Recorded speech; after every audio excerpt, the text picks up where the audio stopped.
Mr. Chair. Councilman Seelbach. I agree with Mr. Mann. I prefer the first one, but we'll vote for this one. Just some comments.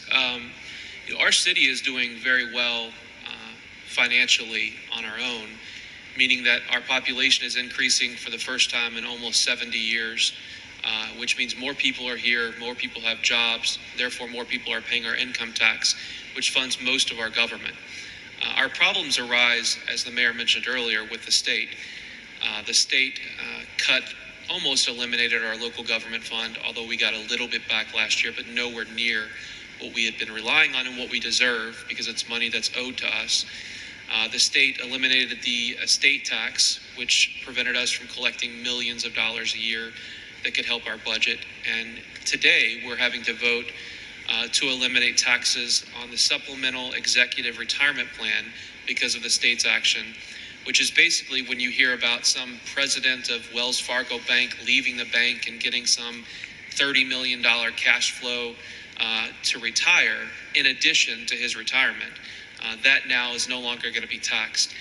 It's another $500,000, $1 million, I forget, that we're not going to receive because of the state.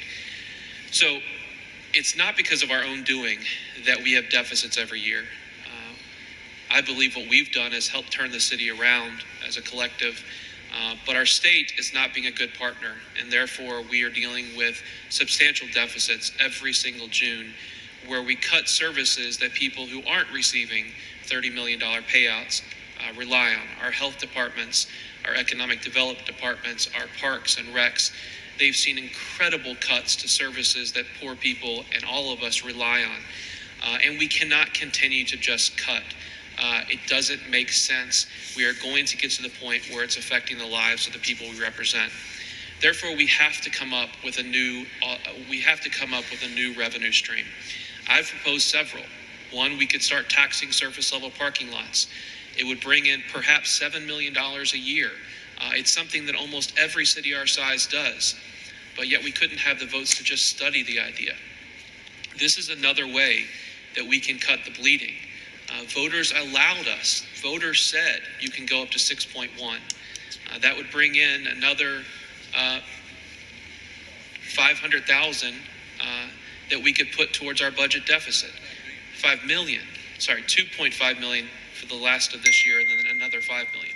So this is yet another source that I'm proposing, that Mr. Mann has proposed, that will help solve our problem, a problem caused by the Republicans in Columbus, but a problem that we have to deal with. If there are other solutions that people have, I hope they bring them forward, because to date, only Mr. Mann and I have, and that's frustrating because they've been voted against. I'm open to whatever the solution is to stop us from cutting the incredibly important jobs and services that the people who aren't wealthy rely on. So for that reason, I wish we were voting on the 6.1, but in the interest of actually collecting any kind of property taxes, we'll vote on this.